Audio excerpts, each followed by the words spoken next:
焚き火台を使って燻製をするときにこんな形で燻製をしています。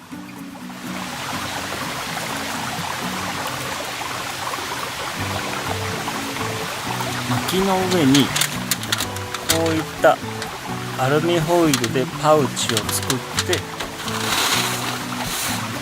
スモークのチップだったりペレット、今回はペレットを使ってますを入れて、ここに穴を開けます。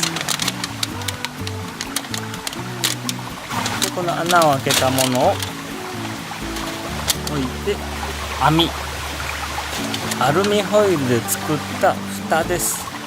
でお肉を入れて蓋をすると、これが燻製のやり方です。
完成だね。